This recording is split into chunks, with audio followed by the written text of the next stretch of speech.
vous êtes en compagnie de Daniel pour l'émission Fenêtre sur soi. Aujourd'hui, pour m'accompagner tout au long de cette émission, je reçois François Vermel. Bonjour François. Bonjour. Alors François, vous êtes conteur professionnel. Oui. Un bel intitulé pour une profession très peu connue. Effectivement. Aujourd'hui, on connaît la dimension du conte. On sait que le conte est une approche culturelle. Mais dans le concret, être conteur, qu'est-ce que c'est ? Basique, c'est raconter des contes aux gens. Après, quand on connaît le sens des contes et leur utilité dans la société, ça devient beaucoup plus compliqué. C'est un peu comme la musique. Il y a tout un apprentissage à avoir pour vraiment devenir un conteur, qui est capable de se vendre, qui n'a pas honte de demander de l'argent pour ce qu'il fait, quoi. Aujourd'hui, ça fait plus de 20 ans que vous êtes dans le métier, dans la profession, si on peut dire. J'ai pas compté depuis à peu près 1984. Oui, ça fait beaucoup plus de 20 ans. Oui, ouh là là, ça passe. C'était hier. Voilà, c'est un métier où on ne voit pas le temps passer. C'est un métier où on ne voit pas le temps passer, mais en même temps, dans l'approche du conte, c'est ce côté intemporel. C'est-à-dire que le conte n'a pas d'âge, n'a pas de temps. Il a un âge. C'est l'âge de l'humanité. On dit qu'il y a des hommes qui ont un langage, une symbolique depuis à peu près 300 000 ans. Peut-être qu'un jour on trouvera des os plus anciens ou des traces plus anciennes, mais pour l'instant on en est là. Or, l'écriture a été inventée il y a à peu près 4000 ans en Mésopotamie. Ça veut dire que dans ce qui a fait l'esprit humain, qui s'est forgé au fil de ces 300 000 ans, l'écriture, c'est rien. L'essentiel de l'homme, c'est l'oralité. Et pendant des centaines de milliers d'années, on a tout transmis par oral. Nos ancêtres, comme nous, avaient besoin d'enseigner à leurs enfants, de leur transmettre tout ce qu'il y avait à savoir dans la vie. Et pour chaque chose qu'il y avait à transmettre, ils ont mis au point un genre de récit. C'est pour ça qu'on a tellement de genres de récits. Et cette diversité de récits, elle est également multiculturelle ? On retrouve les mêmes types de récits dans toutes les cultures. Toutes les cultures ont déjà des mythologies. Les mythologies, c'est des récits qui expliquent l'univers, le monde, d'où vient la terre, d'où vient le ciel, comment ils ont été créés, etc. Dans les mythologies, on a des cosmogonies qui expliquent les dieux qui sont dans le ciel. On a des cosmogonie qui explique le cosmos, la théogonie pour les dieux, la cosmogonie pour le cosmos, d'où vient la terre, le ciel. On a l'anthropogonie qui explique d'où vient l'homme, comment il a été créé, quels sont ses rapports avec les dieux, avec la nature, avec le cosmos. Et puis parfois on a aussi, comme dans la tradition chrétienne par exemple, un récit de la fin du monde. On ne l'a pas partout, mais dans certaines cultures on l'a. Donc ça, c'est ce qui va fonder l'être humain par rapport à l'univers qui l'entoure. Et puis l'être humain, il est aussi dans une société. Et depuis la nuit des temps, les sociétés ont besoin de se définir et de faire que leurs membres soient adeptes à la société, y adhèrent. Et pour ça, on a les épopées. Les épopées racontent des grands héros qui ont fondé la nation. En France, par exemple, l'histoire de Jeanne d'Arc est par exemple une épopée.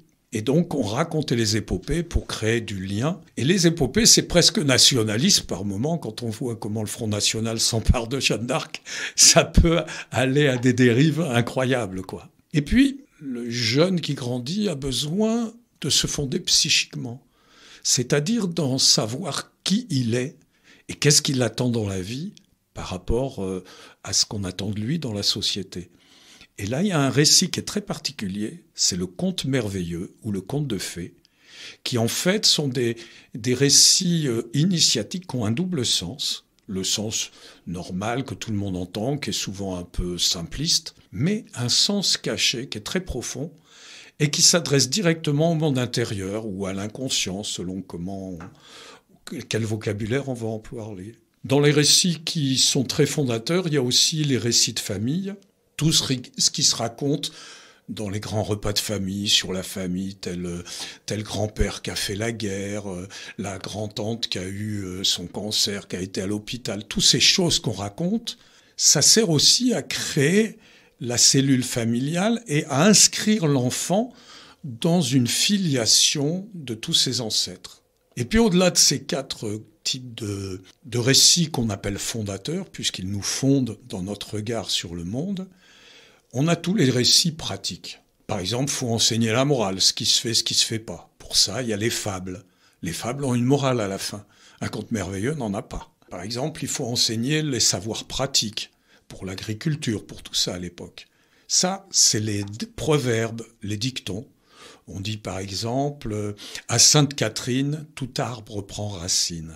La Sainte-Catherine, c'est le 25 novembre. C'est le moment idéal pour transplanter un arbre à racines nues. Donc le savoir concret était aussi transmis avec des récits. Puis il y avait des choses mystérieuses. Comment a été fait ceci ou cela. Alors il y avait des récits, ce qu'on appelle étiologiques, des récits d'origine, qui non seulement expliquent d'où vient une plante ou un objet, mais aussi va donner des définitions. Il y a un récit étiologique qui dit que le bon Dieu a créé le cerisier. Et puis le diable, il a voulu faire pareil. Il a dit, moi je fais autant. Et il a créé un arbre qui est un peu piquant, puisque c'est le diable, qui a des tout petits fruits rouges, comme le cerisier, mais c'est pas du tout le même. C'est l'if. Et évidemment, comme c'est le diable, les petites baies rouges de l'if, c'est un poison violent. Donc, c'est un conte d'origine qui dit d'où vient le cerisier et l'if, mais c'est aussi un conte de mise en garde pour pas que les enfants aillent manger les baies d'if. Et puis, il y a plein d'autres, les récits de sagesse, les récits, j'ai plus en tête, les randonnées. Ces récits qui se répètent, où on accumule, vous savez, la chèvre qui veut pas sortir du chou, on va chercher le chien pour mordre la chèvre, il veut pas, on va chercher le feu, etc. On le fait d'un sens et on revient dans l'autre sens. Ça, c'est les récits randonnés qu'on appelle. Donc, dans toutes ces formes, aujourd'hui, comment se positionne le conteur dans l'approche? Est-ce qu'il choisit déjà son conte, sa démarche, ou est-ce que c'est le conte qui vient à lui? Il y a les deux. L'important pour le conteur, c'est de comprendre à quoi ils servent ces récits. On l'a vu, hein, ils ont chacun une fonction. La fonction d'un mythe n'a rien à voir avec la fonction d'un proverbe. Donc si le conteur ne sait pas quelle fonction a le récit, il ne va pas le raconter à bon escient. Ensuite, sur les contes importants, les contes fondateurs, comme les contes merveilleux par exemple, souvent, moi, je forme des jeunes conteurs à devenir professionnels et je leur demande de choisir un conte merveilleux. Souvent, ils en choisissent un parce que ça vient comme ça. Puis dans un deuxième temps, ils disent « Ouais, finalement, il n'est pas terrible, est-ce que je peux changer ?» Je dis non. Et dans un troisième temps, ils disent « Finalement, il est pas mal. » Et le quatrième temps, presque toujours, 9 fois sur 10, il me dit « Quand je travaille ce conte, je me rends compte qu'il parle de moi. » Alors, est-ce que c'est le conteur qui a choisi le conte ? Ou est-ce le conte qu'a choisi le conteur? On ne sait pas. En Amérique du Sud, on raconte que les contes sont comme des oiseaux, que parfois il y en a un qui se pose sur votre épaule et qu'alors vous le racontez. Et que si un jour il s'envole, vous ne pourrez plus le raconter. Je trouve que c'est un peu ça qui se passe avec les conteurs. Oui, il y a beaucoup de poésie dans cette image d'oiseau. Et donc là, vous parliez de formation. À quel public ça s'adresse ? L'essentiel des gens qu'on a, comme on a développé des formations très pointues, très poussées, très professionnelles, ce sont des gens qui veulent devenir conteurs professionnels. Mais on a aussi des stages pour des conteurs amateurs ou professionnels sur des thèmes, un stage sur la voix par exemple. Et puis on a aussi des stages d'initiation au conte. Ça me paraît important parce que ça permet à n'importe qui de venir pendant une semaine et de partir avec les grands principes du conte et donc de se mettre à conter en famille, entre amis, en ayant une conscience de l'intérêt du conte, de son enjeu, et donc en racontant d'une manière plus intéressante que juste lire une histoire comme ça, voilà. Et justement, là, on va y aller, mais qu'est-ce que c'est être conteur? Parce que j'ai déjà posé la question, mais là, plus j'écoute, et plus je me dis, bon, le conte, si on réfléchit bien, ce n'est pas que pour les enfants, c'est pour tout le monde. Tout à fait. Répondre à ça, c'est un peu compliqué, mais on va partir que le conteur est un artiste. Et un artiste, c'est quoi? C'est quelqu'un qui observe la réalité et qui en témoigne à travers un récit imaginaire. Mais puisqu'il parle de la réalité, il faut que ce récit imaginaire dise bien la réalité. C'est-à-dire qu'il est comme un entomologiste ou un mathématicien il regarde un savant, quoi. Il regarde un mathématicien, par exemple, regarde la réalité. Il voit un damier, 10 cases par 10. Il va créer quelque chose d'imaginaire, la multiplication. C'est purement imaginaire. Hein, on ne le cueille pas sur les arbres. Et il va faire la multiplication, il va trouver 100. Et il va vérifier dans la réalité, si on compte les cases, il y a bien 100 cases. L'idée d'un artiste, c'est que si ce qu'il raconte ne témoigne pas justement de la réalité, il ne sert à rien. Donc le conteur, comme les autres, on a vu que le conte vient témoigner de la réalité, qu'il a une fonction. S'il parle du cosmos, il doit donner des notions sur ce cosmos. Simplement, l'artiste, il part d'une réalité qui n'est pas la réalité objective, matérielle. Il parle de la réalité qui est la réalité intérieure de l'être humain. On a un exemple, par exemple, vous connaissez le conte de Podane.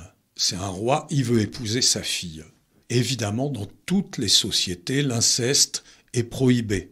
Donc cette jeune fille, comme elle ne peut pas épouser son papa et qu'il insiste, elle va être obligée de fuir. Elle va arriver dans un autre royaume et là, le prince va lui demander sa main. Donc c'est bien un conte qui parle de l'inceste et de son interdit. Simplement, si je le raconte tel que je viens de le dire, c'est compliqué. Qui est concerné par l'inceste ? C'est les très jeunes enfants qui sont encore au stade de l'Oedipe, comme on dit maintenant. Une petite fille de 5 ans. Si je le raconte comme ça, juste elle épouse un prince, le message qu'on lui dit, c'est tu peux pas épouser ton papa, donc tu vas être séparé, tu n'auras plus de papa. Et une petite fille de 5 ans, elle ne peut pas épouser son papa, mais elle ne peut pas non plus perdre son papa. Et les anciens qui avaient tout compris, ils ont ajouté à la fin de ce conte un petit détail. C'est que quand le prince demande sa main à Podane, elle répond « Je veux bien vous épouser, mais je veux que mon père soit invité au mariage ». Et on envoie un messager, le père vient et accompagne sa fille à l'autel. C'est-à-dire, on change complètement le message à la petite fille. On lui dit pas « Tu peux pas épouser ton papa et tu n'auras plus de papa ». On lui dit « Tu peux pas épouser ton papa. Peut-être on sera obligé de te séparer de lui, mais t'inquiète pas. Quand tu seras grande, tout rentrera dans l'ordre. Tu auras toujours ton papa. » Donc là, on donne un vrai message pour grandir à la petite fille. Elle est devant une angoisse. Elle dit « J'épouserai mon papa » et tout le monde lui dit « Non, non, tu le feras pas ». Donc elle est un peu perdue. Cette histoire vient l'aider à dépasser cette angoisse. Ces contes merveilleux sont faits pour apaiser les angoisses métaphysiques, les angoisses archaïques des enfants. Là, on est sur des contes qui ont quand même quelques siècles derrière. Est-ce qu'aujourd'hui, avec notre société telle qu'elle est conçue, est-ce qu'il est encore possible de structurer, de définir des contes qui peuvent transmettre quelque chose ou ça devient trop compliqué ? Ces contes anciens ont toujours leur effet, à condition que le conteur soit capable de les reporter dans leur sens. On peut imaginer de les chambouler, c'est la mode des contes revisités. Sauf que, un conte, c'est un peu comme une automobile. Est-ce que vous imaginez, Daniel, qu'un homme aussi intelligent soit-il puisse concevoir de A à Z toute une automobile ? Ben non. L'automobile, elle a commencé il y a 4000 ans quand on a inventé la roue. C'était un des premiers éléments pour faire une automobile. Donc l'automobile est le résultat de 4000 ans et de millions de gens qui ont chacun ajouté un petit détail. Un conte traditionnel, c'est comme une automobile. C'est 300 000 ans de récits où chaque conteur, des millions de conteurs, ont ajouté un petit détail. Dans tous ces petits détails, ceux qui n'étaient pas pertinents, on les a oubliés. Ceux qui étaient pertinents, ils ont été conservés. Donc on a des machines, entre guillemets, comme une voiture, d'une perplexité, d'une richesse énorme, et personne ne peut imaginer qu'il va en recréer un à lui tout seul dans sa tête. C'est pour ça que j'engage plutôt à travailler sur les contes traditionnels et à les comprendre pour les porter dans leur sens profond, mais aujourd'hui. C'est-à-dire que le travail du conteur, c'est d'abord de comprendre vraiment profondément les enjeux du conte, de comprendre toute sa symbolique, tout le récit caché, de ne pas oublier ce petit détail de la fin de peau d'âne, et après de le raconter avec les mots d'aujourd'hui, aux gens d'aujourd'hui, avec la culture d'aujourd'hui. Avec la culture, en effet, ça j'ai compris. Et quelle peut être la différence, ou quelle est la différence entre un conteur et un narrateur? Et est-ce qu'il y en a une? Alors depuis qu'on a inventé l'écriture, on l'a un peu sanctifié, sacralisé. Et donc, on pense que c'est une vérité absolue. Si on récite, si on lit un livre, un truc, un extrait, on pense qu'il ne vaut pas le changer. Sauf que l'écriture, c'est un peu comme une boîte de conserve. On a mis la parole en conserve et ça ne se conserve pas éternellement et ça n'a pas le même goût. En plus, elle va devenir obsolète très vite. Si vous lisez un lait du Moyen-Âge, vous y comprenez rien. Vous lisez une traduction parce que le langage a changé. Alors qu'est-ce que fait la littérature elle-même? Elle reprend toujours les mêmes thèmes et elle les réécrit. Et même le cinéma, si vous regardez le film Le Titanic, c'est exactement la même histoire d'amour que la pièce de Shakespeare, Roméo et Juliette. Si vous regardez la pièce de Shakespeare, Roméo et Juliette, c'est exactement la même chose que dans la mythologie grecque, Pyramès-Thisbé. Et même avant ça, entre les deux, il y a aussi les Amants de Vérone. Et c'est inspiré de Pyramès. Donc vous voyez, comme la littérature devient obsolète, on est obligé de la recréer. Alors que le conte, comme il est vivant, il ne s'arrête jamais. Chaque conteur va raconter ici et maintenant. Donc il va être toujours d'actualité, donc toujours beaucoup plus efficace. Il y a des livres qui sont excellents, mais qu'on ne peut plus lire parce que le langage est obsolète, on n'y comprend plus. Alors que c'est des très très bons livres. Un conteur, non. Tant qu'on raconte une histoire, elle va toujours être juste et d'actualité. Je rebondis juste sur Pyramès-Thisbé. C'est vrai que là, le parallèle avec Roméo et Juliette, on voit aussi dans Le Songe d'une nuit d'été où Shakespeare reprend l'exemple de Pyramès-Thisbé dans la scénographie mise en place. Tout à fait. Oui. Donc, il l'a réactualisé lui aussi. En la reportant. Exactement. On pense qu'il y a des génies qui inventent des choses, mais on invente peu. On recrée, on remodèle un peu au fur et à mesure. Donc, puisque de toute façon, on prend nos racines dans le passé, appuyons-nous sur les textes du passé, sur la réalité du passé, pas sur notre propre croyance. Conte, mythologie ou légende, quelle est la différence ? Le conte, si on prend le terme à l'origine, ça veut dire mensonge simplement. Donc un conte, par définition, c'est un récit où rien n'est vrai. C'est-à-dire c'est un pays imaginaire, des personnages imaginaires, une histoire imaginaire. Une légende est attachée à un lieu, c'est-à-dire va expliquer pourquoi à tel endroit il y a un ruisseau, pourquoi à tel endroit il y a une dépression. Il y a une légende, par exemple, près de Bordeaux, où il y a dans la plaine des endroits où il y a un grand creux rond comme ça, une petite dépression ronde. Je ne sais plus d'où ça vient. Et là-bas, on raconte que c'est Gargantua qui a sauté la colline et c'est là où il a posé le pied en atterrissant, c'est la trace de son pas. Ça, c'est une légende qui explique quelque chose de très local. Alors que la mythologie, elle, comme je l'ai dit tout à l'heure, c'est pour expliquer l'origine du monde. Donc c'est encore très différent. C'est vrai que Gargantua, comme Pantagruel, ont beaucoup d'empreintes dans nos régions. Et ici, on a une belle légende aussi au niveau du pont Valentré et du diable qui... Pont du diable. Le pont du diable, le pont Valentré. C'est très marrant, cette légende, on la trouve partout. J'en connais un en Ariège, j'en connais un dans l'autre, j'en connais un dans l'Hérault. Il y en a des dizaines et des dizaines en France, Pont du Diable, avec toujours le même type de légende. Un endroit où c'est difficile de construire un pont, on n'y arrive pas. Finalement, un étranger se présente, dit « moi je peux vous le construire ». C'est le diable. On lui demande le prix, il dit « simplement je prendrai l'âme du premier qui traversera le... » Et l'édile du pays dit « bon, d'accord ». Et en une nuit, ou des fois plus, le diable a construit le pont. Dans certaines légendes, il a construit tout sauf une pierre. Il la met pas avant d'être payé. Et puis, le jour où le pont est fini, il est là, il attend son âme. Et alors, évidemment, tous les gens disent au maire, à l'édile, bah oui, c'est toi qui as signé, c'est toi qui vas. Et il dit d'accord, il arrive avec un grand sac à la main. Au dernier moment, il ouvre le sac et un vieux chien, prêt à crever, traverse le pont. Et il dit voilà, le premier qui traverse, c'est lui, prend son âme. On dit que le diable était furieux. Quand il a laissé une pierre non mise, on dit, depuis on a essayé de la mettre, elle n'a jamais voulu tenir. Dans d'autres légendes, il avait fini le pont. Mais tellement furieux, il a voulu le démolir. Mais œuvre de diable ne peut être démolie par un diable. Il a juste réussi à fendre une pierre. Et cette pierre, on a essayé de la remplacer, de la réparer. On n'a jamais pu. Je ne sais pas quelle version il y a ici, mais c'est ce qu'on entend un peu partout. Ici, c'était plutôt la construction impossible du pont. Et de fil en aiguille, ils ont quand même preuve en est, ils ont quand même réussi à le faire et à l'installer. Mais c'est vrai que la dimension du diable ou de ce qu'on appelait des démons à l'époque, elles sont dans toutes les religions, dans toutes les cultures, sur tous les territoires. C'est pas seulement français, c'est pas seulement européen, c'est vraiment multiculturel. Bien sûr, l'homme, qu'on le veuille ou non, est confronté à des aléas qui le dépassent, en positif comme en négatif. Donc il va mettre des esprits, des positifs et comment est bienveillant d'un côté et puis des méchants diables de l'autre.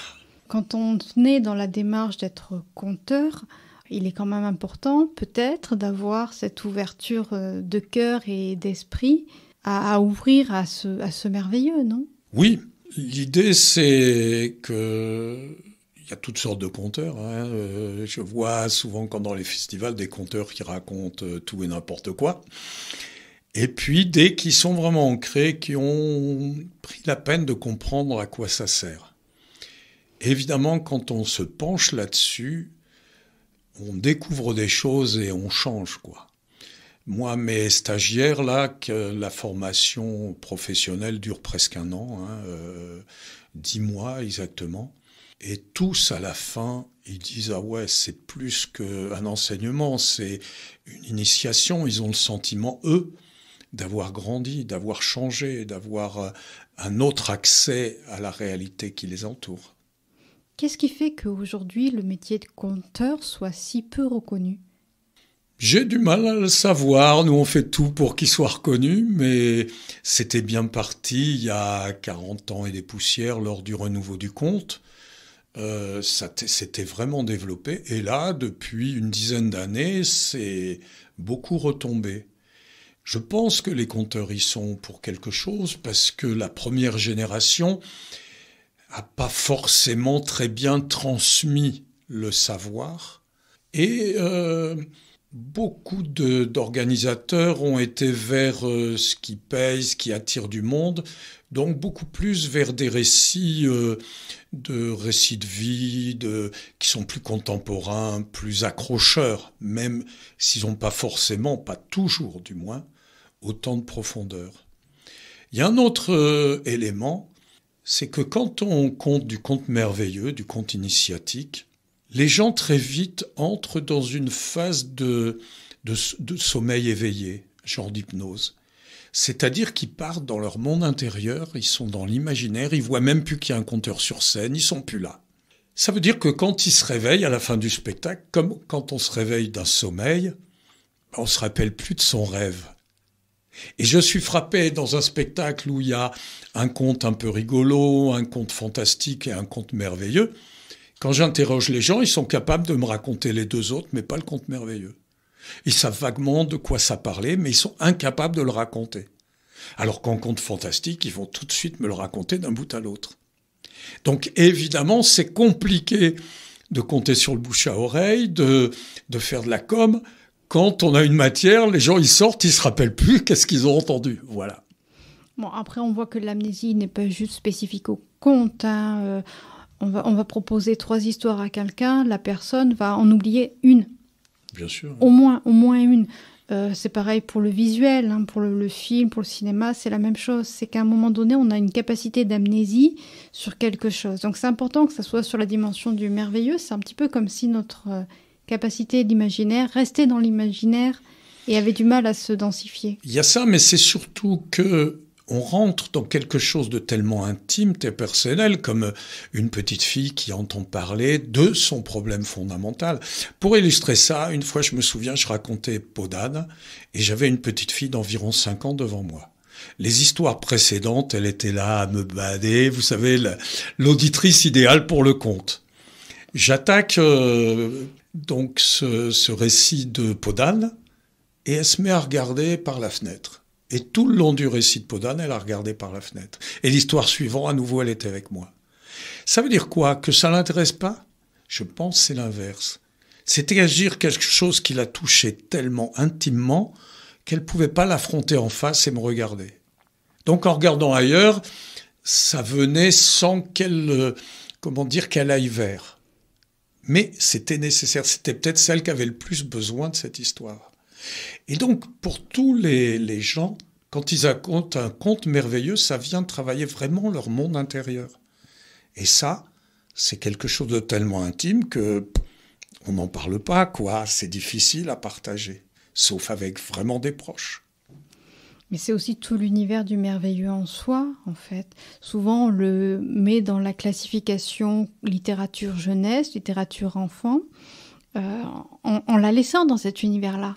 Si on ne lui permet pas l'ouverture vers le public adulte, ou on ne se permet pas d'ouvrir, nous, en tant qu'adultes, vers ce genre de littérature, ou d'écoute ou d'entente. Oui, et là, il y a beaucoup de progrès. Quand j'ai commencé à compter, il y a 30 ans, vraiment, on n'avait que les enfants et les mémés, grosso modo. Hein. Maintenant, c'est beaucoup plus large, quoi. On a des publics vraiment de tous les âges, on a des jeunes, beaucoup qui viennent. Il y a encore une quinzaine d'années, on avait très peu de jeunes, très peu de personnes en dessous de 40, 50 ans. Alors que maintenant, on a vraiment beaucoup de jeunes gens, hein, des gens de 30 ans, 35 ans, qui sont fanats de contes et qui viennent écouter. En parlant de fanats de contes, c'est vrai qu'au début de l'année, là, février, il me semble, Montauban permettait cette accessibilité aux contes sur différentes communes avec vraiment tout un univers varié, puisque les conteurs étaient d'origine ethnique aussi assez variée. Donc, est-ce que ça, c'est quelque chose qui se fait de plus en plus ou ça reste encore isolé? Ça s'est beaucoup développé jusque dans les années 2005, 2007, et ça stagne maintenant. Et c'est vrai que ce festival à Montauban, qui existe depuis des années, où je suis venu plusieurs fois, où j'ai fait l'ouverture une fois au théâtre de Montauban, c'était très impressionnant, 500 personnes devant moi. Et c'est un excellent festival. Les personnes qui programment ça font un super boulot. En plus, c'est pas cher ou gratuit souvent, et donc ça vaut vraiment le coup de guetter et d'aller, parce qu'il y a vraiment une très bonne programmation, d'excellents conteurs, vraiment tous les grands conteurs de France sont passés, quoi. Donc félicitations je pense que c'était toujours la médiathèque départementale qui organise ça, et puis je crois que c'était une association qui faisait la programmation, si c'est toujours ça. Bravo à eux. Ouais, je les félicite et j'encourage tous les auditeurs à aller les écouter. Mais moi, j'encourage même le département du Lot à faire la même chose aussi, parce que on a l'avantage donc de vous avoir. Vous n'êtes pas si loin que ça, vous êtes dans la région toulousaine, mais il y a d'autres aussi conteurs et peut-être aussi des personnes en demande de formation de conte. Dans la perception du conte, aujourd'hui, on voit aussi ce côté spectacle. Pour beaucoup. Est-ce que c'est quelque chose qui se fait ou est-ce que ça reste encore une fois des situations isolées, c'est-à-dire le côté scénographique? Alors, l'idée du conteur, à la base, il n'y a pas forcément besoin de scénographie. Là, on entre dans une notion qui est un peu complexe, c'est la notion d'adresse. Quand on parle à quelqu'un, ou qu'on raconte une histoire, ou qu'on fait une pièce de théâtre, on a 3 possibilités d'adresse. Ces adresses correspondent à nos médias, en quelque sorte, les canaux qu'a un être humain pour aborder la réalité. La première adresse, on appelle ça la tête chez nous, c'est-à-dire le côté rationnel, intellectuel. Il y a des choses qu'on aborde, où on aborde la réalité à travers la rationalité. Le deuxième média, c'est l'émotion. Nous, on le situe au niveau du ventre. On a des choses qu'on n'aborde que par l'émotion. Si vous avez un coup de foudre, évidemment, ça n'a rien à voir avec la rationalité. C'est purement émotionnel. C'est-à-dire que ce que vous ressentez de la personne que vous avez rencontrée, vous l'abordez non pas avec votre tête, mais avec votre ventre, avec votre émotion. Et il y a une troisième dimension, c'est la dimension du monde intérieur, de l'inconscient, comme on dit maintenant. Cette dimension-là, maintenant, elle est un peu occultée, on n'y prête pas attention, alors qu'elle nous agit. Souvent, vous savez, on a ce qu'on appelle les actes manqués. C'est quoi un acte manqué? C'est quand c'est notre inconscient qui nous fait agir contre notre conscient, contre notre propre volonté. On fait un truc qu'on ne voulait pas faire, qui souvent même est contraire à ce qu'on voulait faire. C'est-à-dire que tout d'un coup, notre inconscient, il prend le volant, quoi. Donc, l'enjeu, quand on s'adresse à quelqu'un dans la vie ou dans le spectacle, c'est à quel niveau on parle. Et si vous voulez, le conte et le conteur a ce privilège d'être le média parfait pour s'adresser au monde intérieur. Donc un conteur qui se respecte, il va savoir faire les 3 adresses, et notamment l'adresse au monde intérieur. L'adresse au monde intérieur ne peut pas être visuelle ou très mal. C'est-à-dire dès que on voit un conteur sur scène, qu'il a un décor, qu'il bouge, qu'il joue au sens du théâtre, il y a un spectacle, donc on regarde. Et quand on regarde, les choses se passent sur la scène. Quand on a un conteur qui est juste assis sur sa chaise, qui ne fait pas grand-chose, tout d'un coup, l'histoire va se passer non pas sur scène, mais dans mon imaginaire. Je vous donne un exemple. Si je vous dis, comme je vous l'ai dit tout à l'heure, il y a un château, le vrai château des contes de fées, la porte s'ouvre et il y a le prince qui sort et il est beau. Vous avez un prince. S'il y a 50 personnes, il y a 50 princes. Chacun a les siens. Si, au lieu de juste dire ça, j'ai sur scène un gars qui rentre, qui a les cheveux bleus, avec des mèches rouges, qui a un grand costume vert et orange, avec des petites étoiles et tout, eh ben, personne n'a son prince. On a le prince du metteur en scène.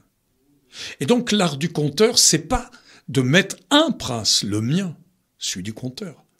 C'est de évoquer le prince, qui est un symbole, un archétype, et chacun va avoir son propre prince, celui qui lui convient. Pour certains, il est grand, pour d'autres, il est petit, certains, il est blond, d'autres, il est brun. Chacun va avoir son prince à lui. Et c'est ça l'adresse au monde intérieur et à l'imaginaire. Et donc, voyez l'opposition avec le spectacle où il y a un costume, un décor, eh ben, il est imposé au spectateur. Alors qu'un conteur à voix nue, comme on dit dans le métier, il va laisser chacun imaginer l'histoire. Et je vais rebondir sur le terme à voix nue. Souvent, dans l'interprétation du conteur, dans la perception du conteur, on entend, on est dans cette voix, on voit la voix, si je puis dire. Mm-hmm. Et est-ce qu'il est important d'avoir une voix spécifique pour être conteur? Ou est-ce que la voix se développe ou se travaille avec les années? Ça peut faire. Quand j'étais jeune conteur, avant d'être professionnel, non, je venais d'être professionnel, j'étais jeune professionnel. Et une fois, j'ai raconté avec des copines qui sont des conteuses amateurs. Et parmi elles, il y avait Paulette. Paulette, elle a une toute petite voix. Elle a eu des gros problèmes de santé et il lui manque un poumon ou quelque chose comme ça. Et donc, elle parle comme ça. Et elle nous a raconté une histoire. Et moi, j'ai raconté une histoire. Et quelque temps plus tard, je suis repassé dans le même village. Et il y a une dame qui vient me voir, qui me dit « Mais vous étiez là l'an dernier ?» Je dis « Oui. »« Ah, cette dame qui nous avait raconté telle histoire !» C'était la conteuse amateur, c'était pas moi, professionnel. Et elle avait un filet de voix. Donc, la voix n'est pas essentielle, même si c'est un atout d'avoir une voix qui passe bien. L'essentiel, c'est qui je suis quand je raconte. Qu'est-ce que j'ai en moi quand je raconte? Dans l'acte de conter, les mots qu'on dit, c'est entre 10 et 20% du message. Si à l'intérieur de moi, j'ai une dimension, je vous donne un exemple. Si je vous dis juste, il y a une petite fille qui marche dans la forêt. Elle est comment cette petite fille? C'est complètement neutre. Si je vous dis, il y a une petite fille qui marche dans la forêt, c'est très différent. Et si je vous dis, il y a une petite fille, elle marche dans la forêt, c'est encore très différent. Dans ces deux dernières, quelle différence il y a entre les deux? L'intonation. Oui, mais vous l'entendez comment? Est-ce qu'elle est gaie? Est-ce qu'elle est triste? L'avant-dernière, on va dire, c'est un côté un peu plus mystérieux. On s'attend à ce qu'il se passe quelque chose. Et la dernière, on ressent peut-être de la joie. Elle est juste en train de se promener. Exactement. Et on ressent cette joie à l'intérieur. Cette intonation, moi, je ne la travaille pas. Si je me mets la joie en moi, ça va faire, il y a une petite fille, elle marche dans la forêt. Et ça va pas être triste. Si je me mets qu'elle est en danger, ça va faire, il y a une petite fille qui marche dans la forêt.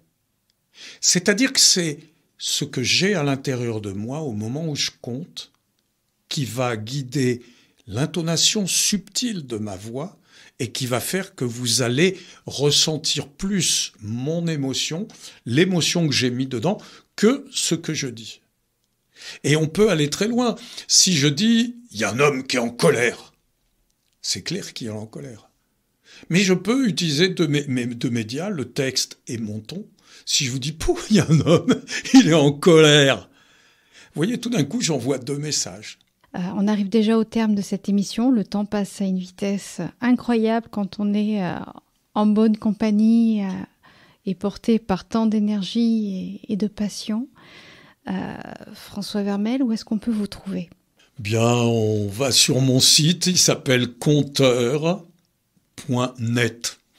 Vous avez conteur.net sur Google et vous me trouvez.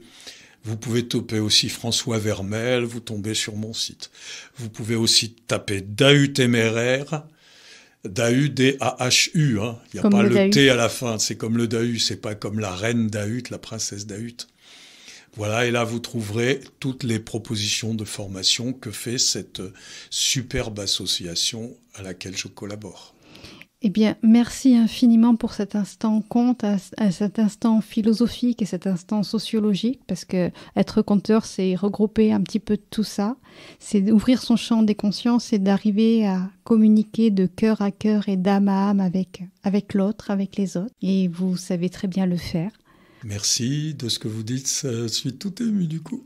Un grand merci à vous, François Vermel. Je vous souhaite à tous du soleil dans votre cœur et des sourires dans votre tête. À très vite. Au revoir. Au revoir.